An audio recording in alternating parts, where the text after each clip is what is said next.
Además del año terrestre, existe también el año sideral. Entiéndese por año terrestre el movimiento de la Tierra alrededor del Sol en 365 días y algunas fracciones con minutos y segundos.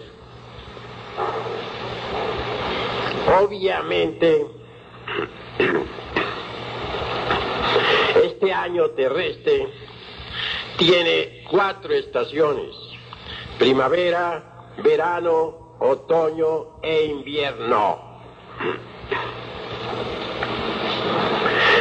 Mas también existe el año sideral. Tal año se realiza en 25.968 años con fracciones de minutos, segundos, etc. Durante el viaje de nuestro sistema solar acaecen cosas insólitas. Sucede que el sistema solar viaja alrededor del zodíaco desde su punto de partida original. Cuando regresa nuestro sistema solar al punto de partida original, después de haber recorrido todo el cinturón zodiacal, concluye el año. Obviamente, tal año tiene también 4 estaciones: primavera, verano, otoño e invierno. Primavera, la edad de oro. Verano, la edad de plata. Otoño, la edad de cobre. Invierno, la edad de hierro. Una raza dura tanto tiempo cuanto dura el viaje del sistema solar alrededor del cinturón zodiacal.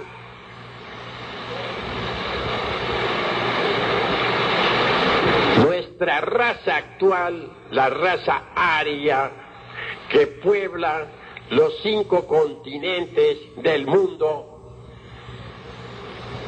nació después del diluvio universal y durará exactamente hasta esta era del Aquarius, la cual ya comenzó. Obviamente el viaje de nuestro sistema solar se inició en Aquarius y termina en Aquarius. Antes de que este viaje en el que estamos se hubiera iniciado, nuestro sistema solar previamente había realizado otro viaje. En aquel pasado viaje, es decir, en aquel pasado año sideral, existió una raza. Quiero referirme en forma enfática a la raza atlante. Los atlantes tenían cuerpos hasta de 3 metros de estatura y llegaron a poseer una poderosa civilización. Los atlantes vivieron en un continente que se llamó Atlántida. Y esto nos recuerda a Atlanteotl y también a Atlas. El continente atlante era inmenso, corría de sur a norte, desde el septentrión, desde las regiones australes hasta el septentrión. raza atlante sus 4 estaciones. Su primavera, es decir, la edad de oro. Entonces no existían fronteras, todo era amor, la inocencia reinaba sobre la faz de la tierra. Aquel que sabía tocar la lira estremecía al universo con sus melodías. Entonces realmente la lira no había caído sobre el pavimento del templo hecha pedazos. Gobernaban las dinastías solares. Más tarde vino la edad de plata. Todo pareció decrecer. Sin embargo, los hombres seguían comunicándose con los seres inefables, con los ángeles del cristianismo, con los arcángeles, con los principados, etc. Cuando llegó la edad de cobre, la luz se oscureció. Ya no hubieron los mismos esplendores de antes. Comenzaron a establecerse en fronteras. Se iniciaron las guerras. Nacieron los odios, el egoísmo, la envidia, etc. Y al fin llegó la edad negra, la edad de hierro. Obviamente la edad de cobre fue la precursora de la edad de hierro atlante. La edad de cobre fue el otoño, la edad de hierro fue el invierno. En la edad de hierro, los atlantes desarrollaron una poderosa civilización. Crearon cohetes atómicos que podían viajar hasta la luna. Crearon cohetes atómicos que pudieron viajar a Mercurio, a Venus, a Marte y en general a todos los planetas del sistema solar. Los atlantes fueron expertos en trasplantes. No solamente trasplantaron vísceras como las del corazón, riñones, páncreas, etc., sino que también aprendieron a traspasar cerebros. Esto de trasplantar cerebros fue ya el colmo en la ciencia de los trasplantes. Así hubieron sujetos que pudieron continuar viviendo con cuerpos diferentes y sin interrupción, trasplantando su cerebro de un organismo a otro. La ciencia de los atlantes fue formidable. Aún hay cavernas secretas en los Himalayas donde se conservan ciertos aparatos mecánicos que pueden transmitir telepáticamente el conocimiento a quien lo desee. No necesitaban pues los atlantes devanarse en tanto los sesos para adquirir conocimiento. El alumbrado de los atlantes era atómico, y bien sabemos que hay ciertas cavernas en el Asia donde aún se conservan lámparas atómicas que devienen de los atlantes. Aprendieron los atlantes también a utilizar la energía solar. Lo peor de todo fue que desarrollaron poderes mágicos para el mal. Los atlantes, además de ser científicos, eran magos. Podían construir un robot mecánico y dotarlo de un principio inmortal, inteligente. Bien sabían los atlantes que los elementos del fuego, de los aires, de las aguas, de la tierra están habitados. Para ellos, los elementales de la naturaleza, eso que los cuentos de niños pequeños llaman hadas, o gnomos, o salamandras, o silfos, eran una tremenda realidad. Aún poseían el sentido de la clarividencia, y es obvio que mediante ese sentido podían perfectamente ver no solamente el mundo tridimensional de Euclides, sino aún más, podían ver también la cuarta coordenada, y la quinta, y aún la sexta y séptima.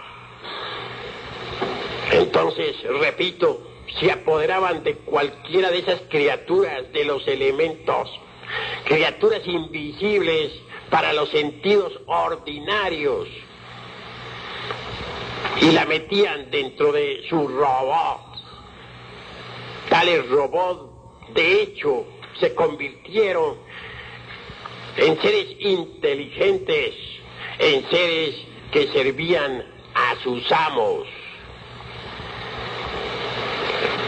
El rito más poderoso de la Atlántida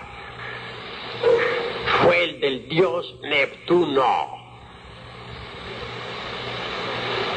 Aquel culto duró muchos siglos. Mas sucedió que los atlantes degeneraron. En la edad del Kali Yuga, tremendos poderes poseían. Aún me viene a la memoria el caso de Quetabel, la de los tristes destinos. Esa Quetabel era extraordinaria, una reina que se hizo inmortal. Cuando alguna glándula se le envejecía, trataba de atrofiársele, los científicos se la extraían y reemplazaban por otra. Mas no solamente manejaban la endocrinología los atlantes, sabían que las glándulas de secreción interna están relacionadas con los tadvas, es decir, con las fuerzas sutiles de la naturaleza, y conocían esas vibraciones de los tadvas. Entonces las manejaban. Quetabel, la de los tristes destinos, vivió millares de años. Desgraciadamente, Quetabel estableció en la Atlántida la antropofagia.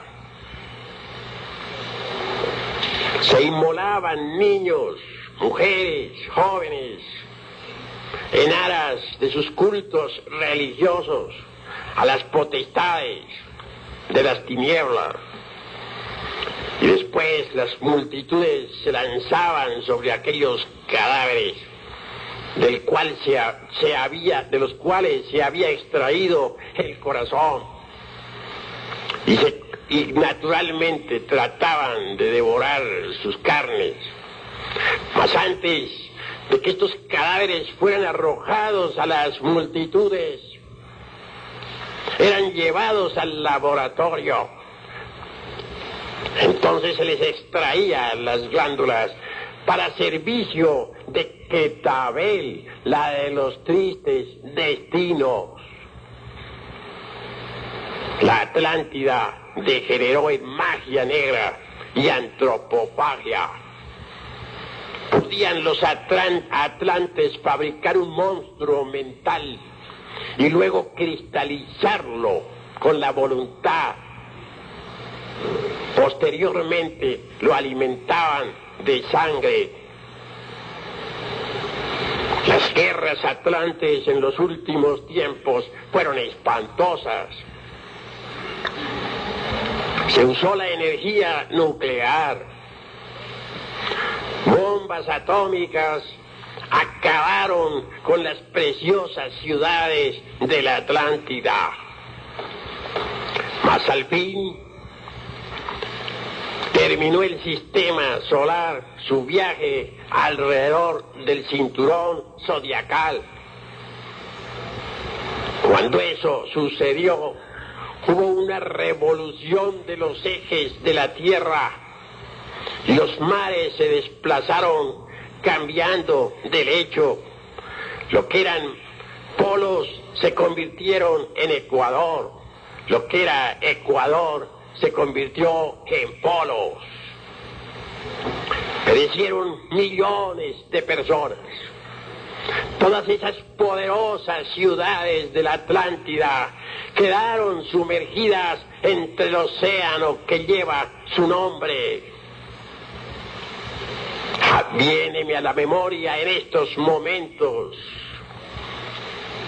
el caso de las multitudes que invadieron cierto templo entre los terremotos, el fuego y las inundaciones.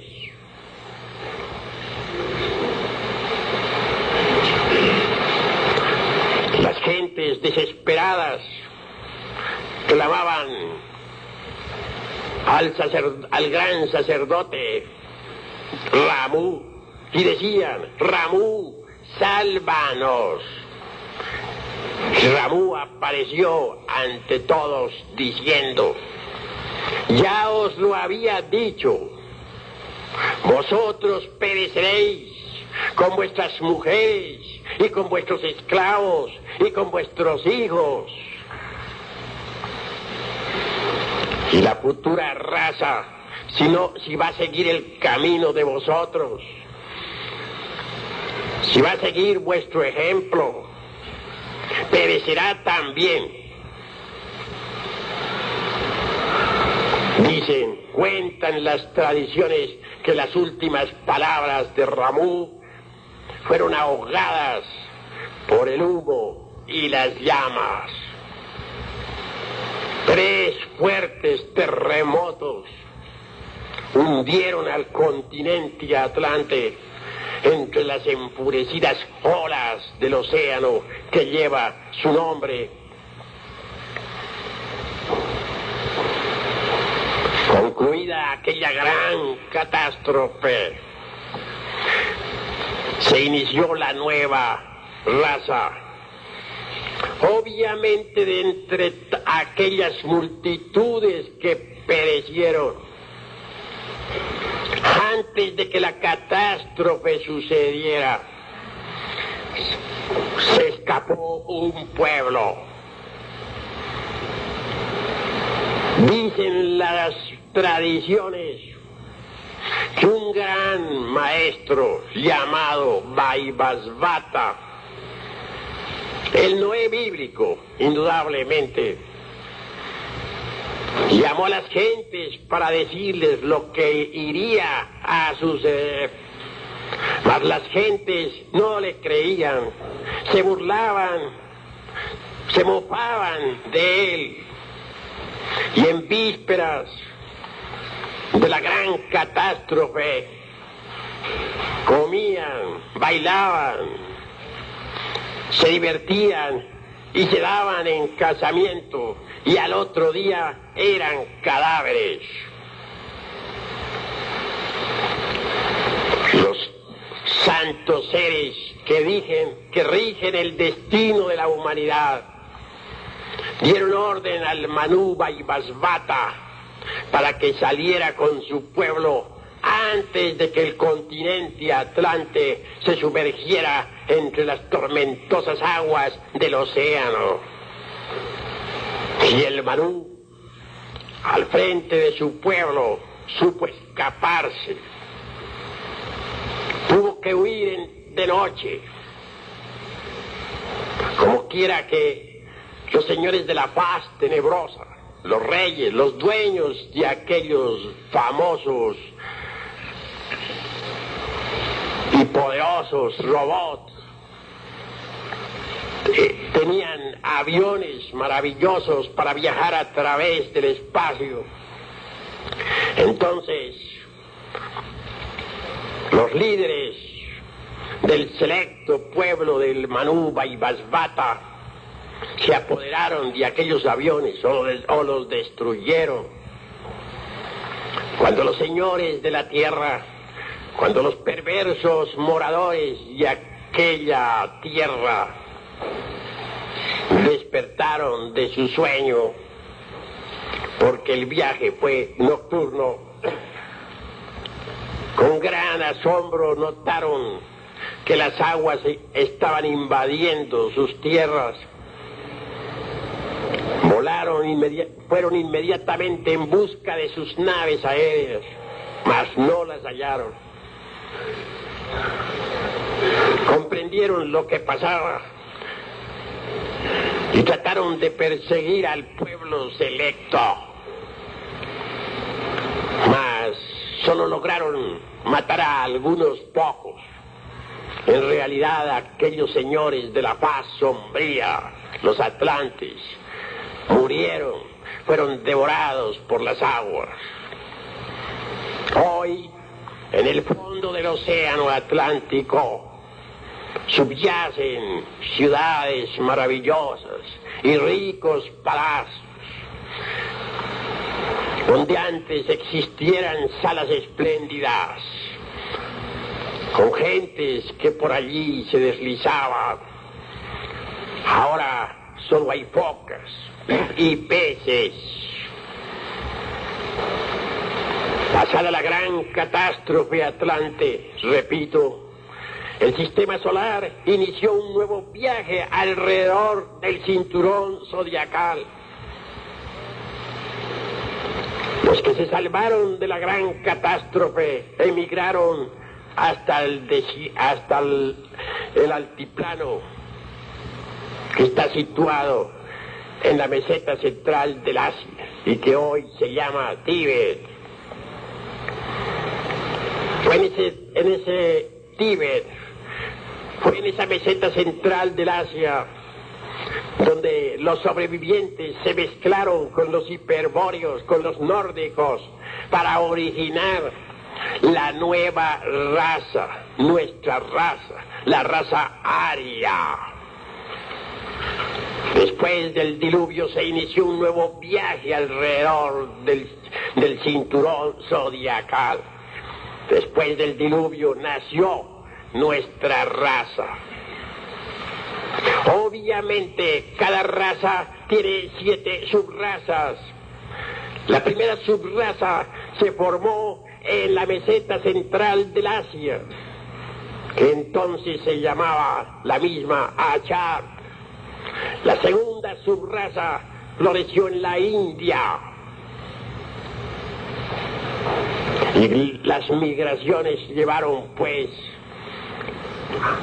a la humanidad hasta las tierras de Persia, Caldea, Egipto, donde floreciera la tercera subraza de la gran raza aria. La cuarta subraza fue formada por griegos y romanos. La quinta está formada por germanos, ingleses, etc. La sexta se formó aquí en la América Latina. Había aquí, como bien sabemos, mucha gente. Moraban aquí en México nuestros antepasados, los náhuatl, los zapotecas, los toltecas, etc. En Yucatán, en Honduras, en Centroamérica vivían los mayas. Sin embargo, los aztecas, o sea, los náhuatl, avanzaron por todo el istmo de la América Central, pues eran guerreros y llegaron hasta lo que hoy se llama Panamá. En la América del Sur existieron los incas con su poderosa civilización. No hay duda de que las civilizaciones prehispánicas más poderosas fueron las de los náhuatl, mayas e incas. No quiero decir que los chibchas, araucanos, etcétera, no hubieran tenido también hermosas culturas. Pues es verdad que las civilizaciones más fuertes fueron las del México antiguo y las de los mayas en Yucatán y Centroamérica y las de los incas en el Perú y en el Alto Cusco.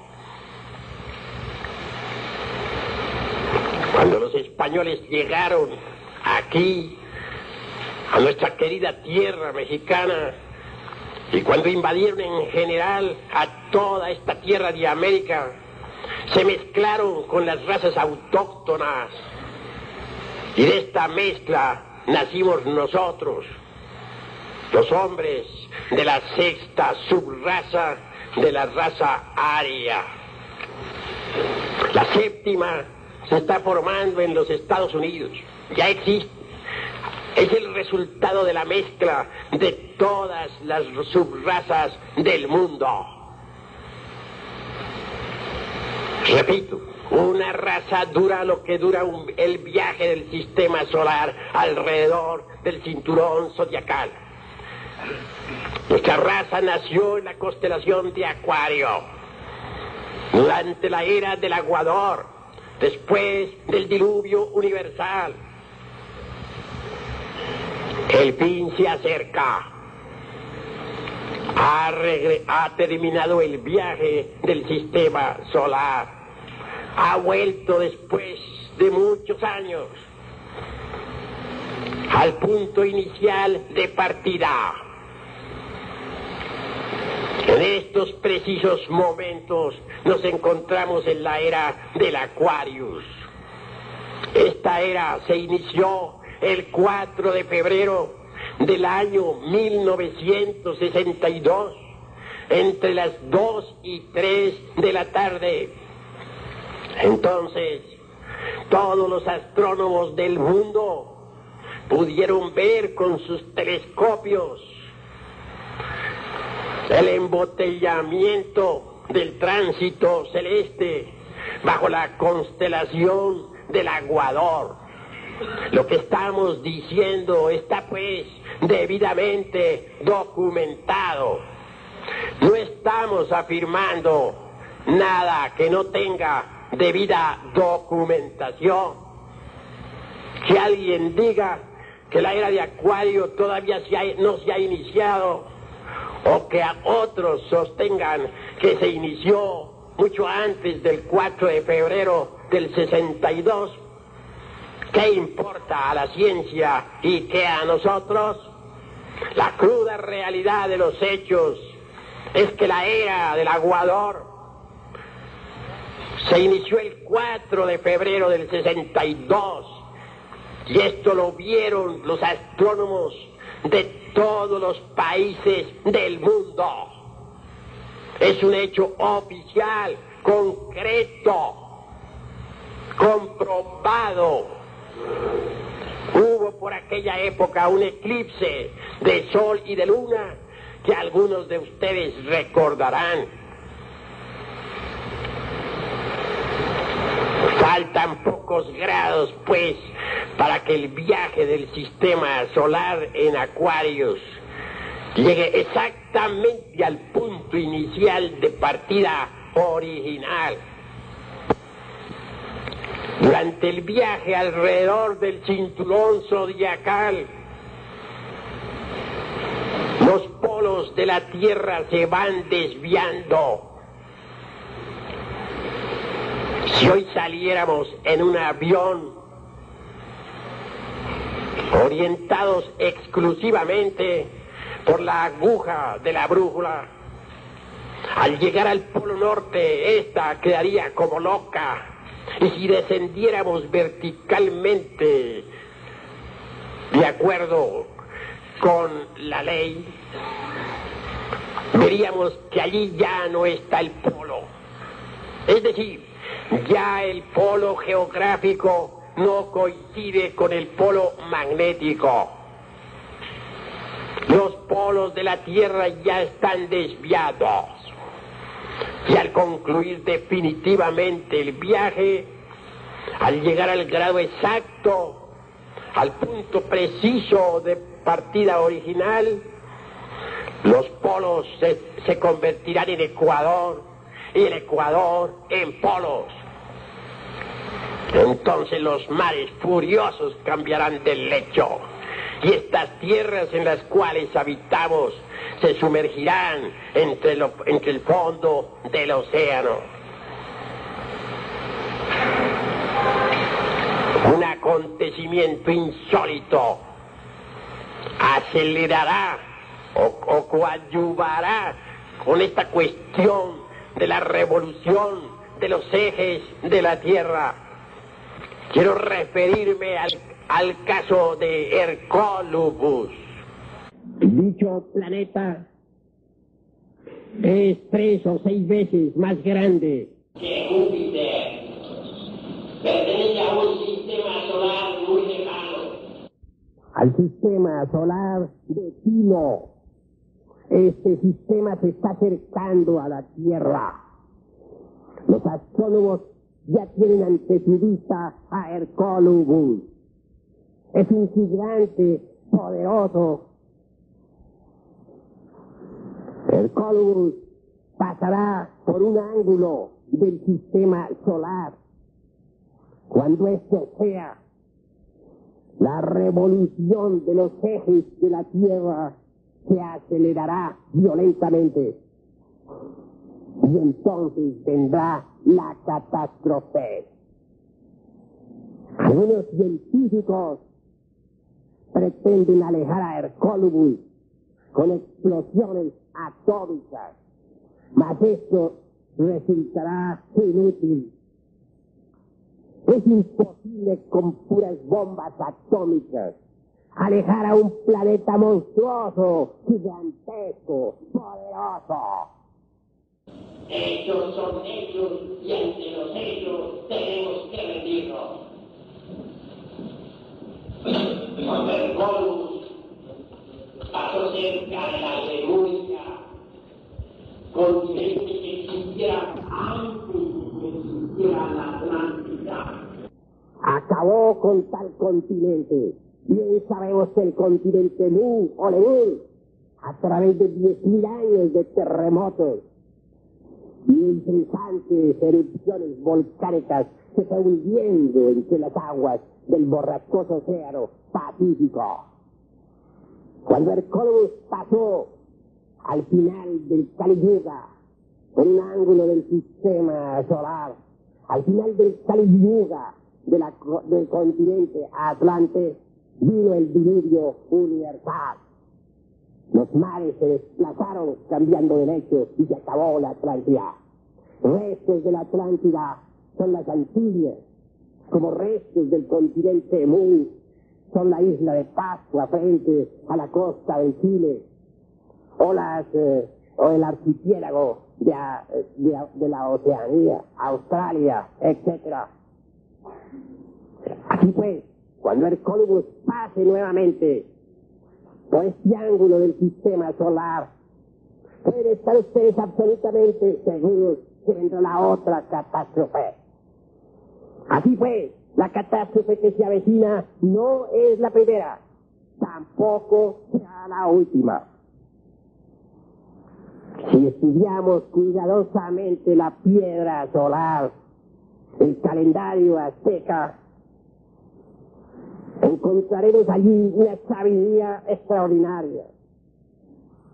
Dicen los náhuatl que los hijos del primer sol fueron devorados por los tigres, que los hijos del segundo sol fueron arrasados por fuertes huracanes y que se convirtieron en monos, charcos, que los hijos del tercer sol perecieron por sol de lluvias, de fuego y grandes terremotos y se transformaron en pájaros.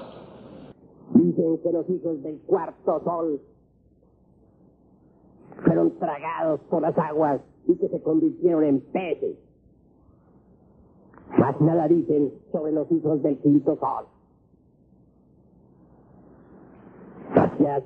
Investigamos a fondo cuál ha de ser la suerte de los hijos del quinto sol. Entonces, ¿cómo se convirtieron en el pasado? Porque están hablando con respecto a un futuro. Así dicen, ¿cómo habrán de perecer?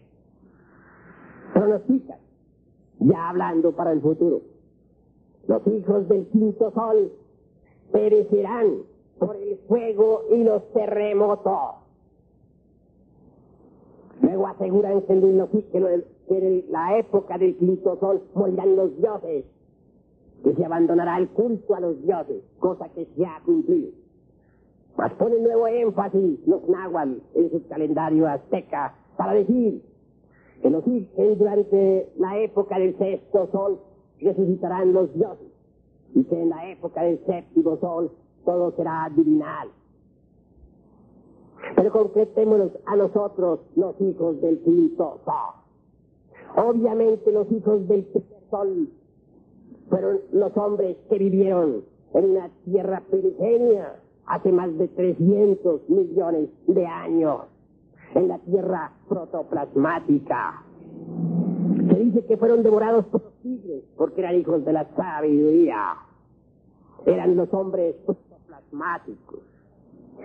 Al hablar de hombres protoplasmáticos, parece que esto chocara con la teoría de Haeckel, que nos habla únicamente de esa pizca de sal llamada protoplasma. Los hombres protoplasmáticos tenían cuerpos gelatinosos. Eran dúctiles, elásticos, plásticos. Podían asumir gigantescas estaturas o reducirse a un punto matemático. Eran andrógenos. Se reproducían en la misma forma en que se reproducen las células, por división celular. Ese fenómeno de reproducción quedó precisamente en nuestra sangre. Así vemos cómo las células se dividen en dos y las dos en cuatro para reproducirse. Que fueron devorados por los tigres, sí, la sabiduría. Cuando se habla de los hijos del segundo sol, que fueron arrasados por fuertes huracanes, se habla realmente en forma esotérica. Los hiperbóreos tenían cuerpos andróginos, pero algo menos gelatinosos, más gaseosos. Se dice que se transformaron en changos, es decir, que se degeneraron y perecieron. Se habla también en la cultura de nuestros antepasados yanaguas sobre los hijos del tercer sol, los lemures. Estos eran hermafroditas gigantescos, tal como vemos sus representaciones en aquellas esculturas que están en Tula. Se reproducían por gemación. Los hijos del segundo sol se reproducían por rotación, pero los hijos del tercer sol por gemación.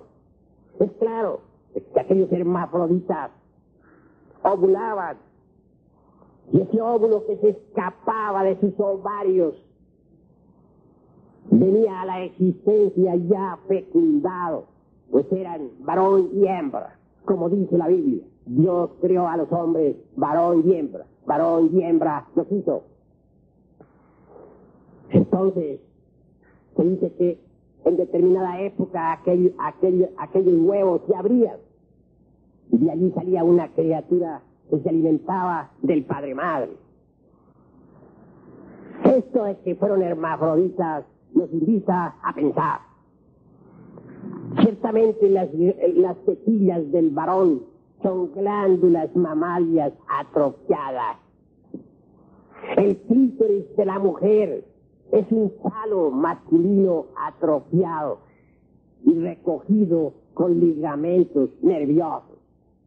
Así fue que en el organismo humano está el testimonio de que un día la raza humana fue hermafrodita, pero a través de millones de años esa raza se fue dividiendo en sexos opuestos. Empezaron a nacer algunas criaturas con un sexo más desarrollado que otros. Llegó el día en que aparecieron las criaturas unisexuales. Cuando esto sucedió, ya entonces fue necesaria la cooperación para crear. Por aquella época en la Lemuria, el acto sexual era sagrado y solo se verificaba como un sacramento dentro de los templos de misterios. Era otra edad. La humanidad no se había todavía degenerado. Se dice que los lemures se convirtieron en pájaros.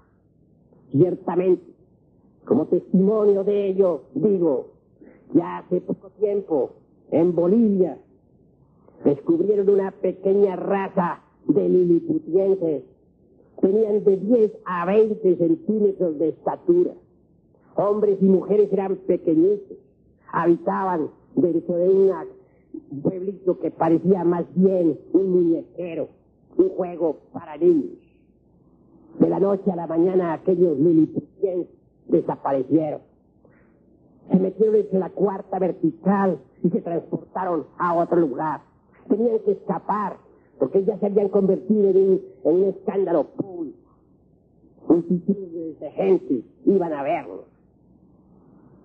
Pero el pueblito aquel, que según me cuentan, es debidamente custodiado por las tribus indígenas de aquel lugar. Así pues, es cierto eso, de que los hijos del tercer sol se convirtieron en pájaros. Los hijos del cuarto sol perecieron por las aguas, se transformaron en peces. Así es. Es decir, fueron tragados por el océano. En cuanto a nosotros, los hijos del quinto sol, obviamente hemos de perecer por el fuego y los terremotos. Los terremotos se están intensificando de instante en instante, de momento en momento. Sucede que en el fondo de los océanos está la tierra agrietada. Un sistema de grietas existe en los lechos de los océanos Atlántico y Pacífico. Algunas grietas de esas son ya tan profundas que el océano está penetrando dentro de ellas y se ha puesto en contacto con el fuego que circula dentro del interior de la tierra. A consecuencia de eso se producen vapores y presiones que aumentan de instante en instante, de momento en momento. Esa es la causa secreta de tantos y tantos terremotos que están sucediendo por esta época. Ya no convence a nadie la teoría aquella de que tal o cual terremoto se debió simplemente a un cambio o a un movimiento o a un deslizamiento de determinadas capas geológicas. La cruda realidad es que tan pronto tiembla en un país como tiembla en otro, y cada día los terremotos se hacen más y más intensos, y se harán cada día más intensos. De eso no cabe la menor duda. Si se añade a eso las explosiones atómicas que tirios y troyanos están realizando dentro del interior del planeta Tierra, no puede sorprendernos que en cualquier momento haya pues alguna gran catástrofe. Este planeta está sometido ahora a una larga agonía. Los peces del inmenso mar están muriendo porque las aguas están contaminadas. No hay duda de que los océanos se han convertido en grandes basureros. Los desperdicios atómicos pueden ocasionar en cualquier momento catástrofes tremendas. Los recipientes que se usan para guardar a los desperdicios atómicos realmente no sirven. Y en cualquier momento, repito, pueden provocar grandes catástrofes. Los abonos químicos están actualmente esterilizando la tierra. Los bosques están siendo talados. Las ciudades están llenas de smog. Hay científicos que afirman que al paso que vamos, dentro de 40 años, la humanidad habrá terminado por el smog. Así pues, los ríos, los mares, la atmósfera está contaminada. En la epidermis de la Tierra existe la vida orgánica. Los árboles, los animales, las gentes son necesarias para la vida de la Tierra. Los árboles atraen determinados tipos y subtipos de energía cósmica, las transforman y luego la retransmiten a las capas anteriores de la Tierra. Los insectos más insignificantes captan determinadas modalidades de energía que luego, después de transformar, las retransmiten a las capas anteriores del organismo planetario en que vivimos. Cada uno de nosotros atrae determinados tipos y subtipos de energía que transforma y transmite a las capas anteriores de la Tierra. Así pues, la vida orgánica es necesaria para la Tierra. Sin la vida orgánica, la Tierra se convertiría en un gran desierto, en un gran Sahara. Desgraciadamente, todo está siendo alterado. Los cazadores están acabando con todas las especies animales. En el África se han hecho las famosas reservaciones, porque ya los cazadores realmente no estaban dejando viva criatura alguna, estaban terminando con las especies de la naturaleza. Los bosques tan necesarios para la vida están siendo talados. Los frutos de la tierra han sido adulterados por los aviondos. Ya es difícil conseguir manzanas puras sin adulteración.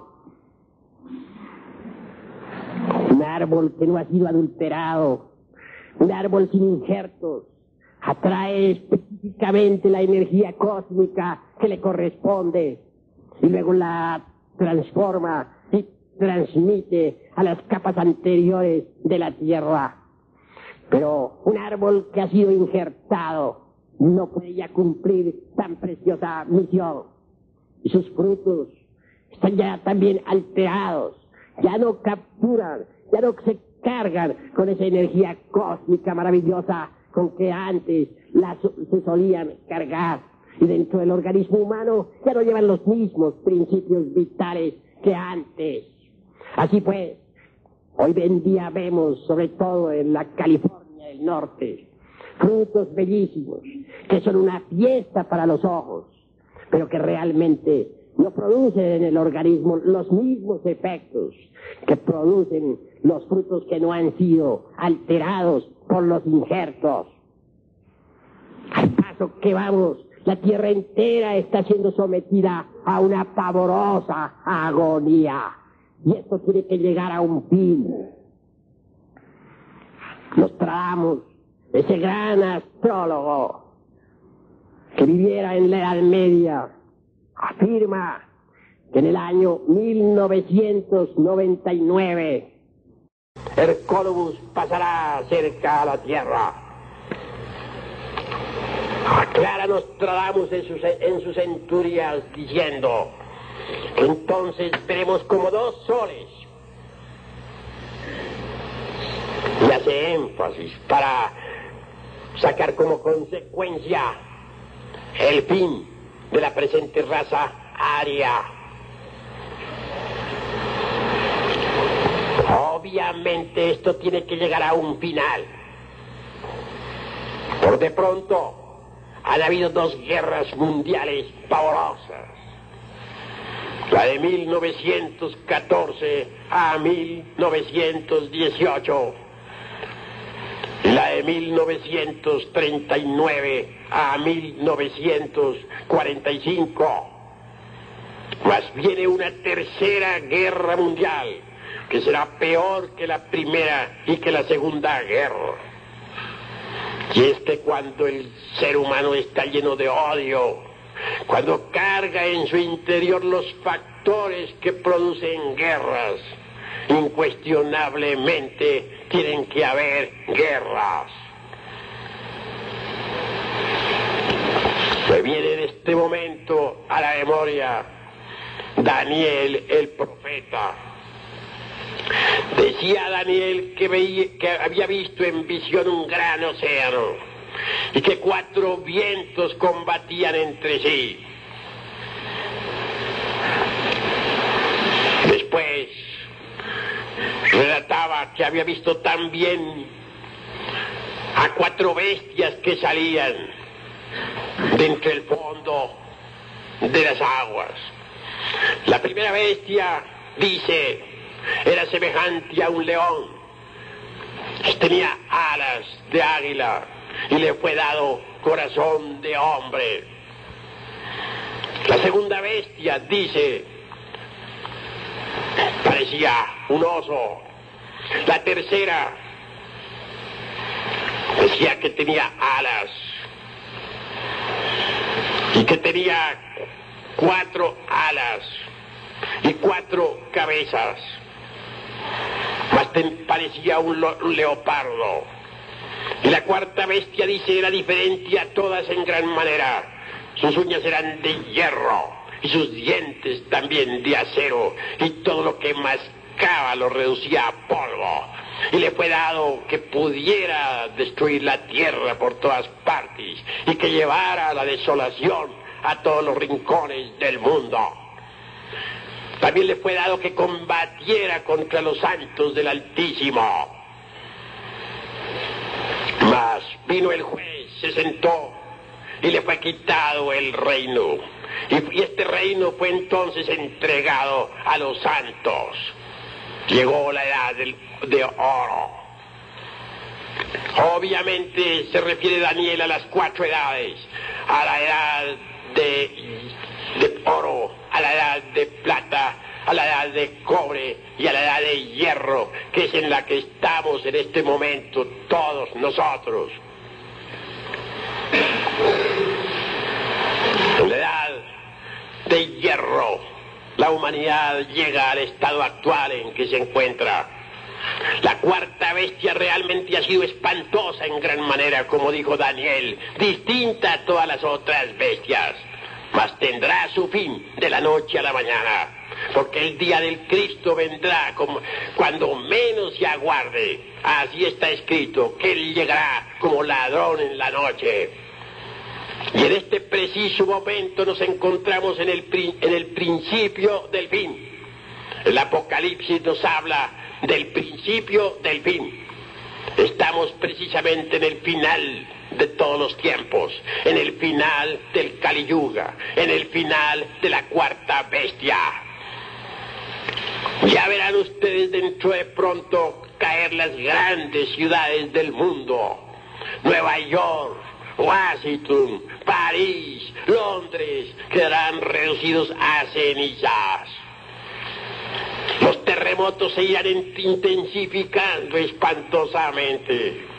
Ya serán ustedes testigos dentro de pronto en carne y hueso de todo lo que va a suceder entre los años 1982 y 1992. Lo verán ustedes por sí mismos y se acordarán de lo que escucharon aquí en este auditorio de la Galería Municipal de Guadalajara, Jalisco. Es necesario pues que pongamos atención, porque los tiempos del fin han llegado.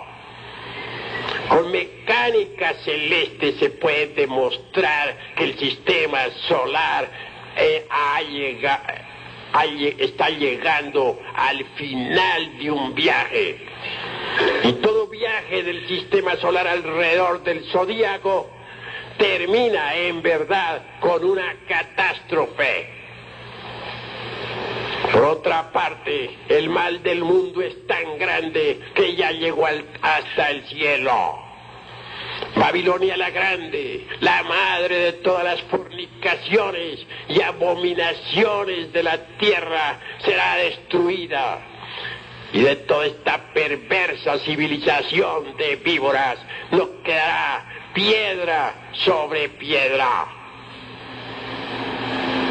Pedro, profetizando, dijo: los cielos arderán con grande estruendo, y la tierra y todas las obras que en ella hay serán quemadas. Ciertamente el fuego es lo primero que entrará en acción con el acercamiento de Hercólogos. Es tan grande la fuerza de atracción de aquel mundo y pasará tan cerca de nosotros que atraerá al fuego que corre en el interior de la tierra. Entonces surgirán por donde quiera muchísimos volcanes y un gran incendio se propagará desde el polo norte hacia el sur. Sin embargo, es obvio que antes de ese gran acontecimiento el anticristo realizará verdaderas maravillas. El anticristo de la falsa ciencia realizará prodigios. Hará cohetes atómicos capaces de viajar a Marte. Hará cohetes atómicos con los que se podrá llegar a todos los planetas del sistema solar. Se inventarán armas extraordinarias y las gentes todas se prosternarán en tierra adorando a la gran bestia y diciendo: no hay como la ciencia oficial, no hay como el anticristo. Pocos serán los que escuchen la palabra del Cristo dentro de poco tiempo. Ya las gentes no están para eso. En estos tiempos dicen: quiero demostración. Me interesan las cosas demostrables, lo que los sentidos físicos me informen. Esas cuestiones místicas de Texas para arriba ya no me importan. No hay como la bestia, dice. Así pues, ustedes que me están escuchando aquí en estos momentos, sepan que los tiempos del fin han llegado. Mas y en la Atlántida hubo un pueblo selecto que fue sacado por el Manú Vaivasvata hacia la meseta central del Asia. También por este tiempo habrá un pueblo selecto que será sacado de entre el humo y de las llamas antes de la gran catástrofe. ¿Quiénes habrán de formar ese pueblo selecto? Ese pueblo selecto estará formado por aquellos que se autoexploren a sí mismos, por aquellos que eliminen sus defectos psicológicos, por aquellos que acaben con el culto al ego, al mí mismo, al sí mismo. Ese pueblo selecto estará formado por hombres y mujeres de buena voluntad, por gentes de verdad dispuestas a transformarse radicalmente. Ese pueblo selecto será llevado a cierto lugar del Océano Pacífico. Ese pueblo selecto vivirá por aquellos días en una región desde donde podrá ver la lucha, el duelo a muerte entre el fuego y el agua durante 2 siglos.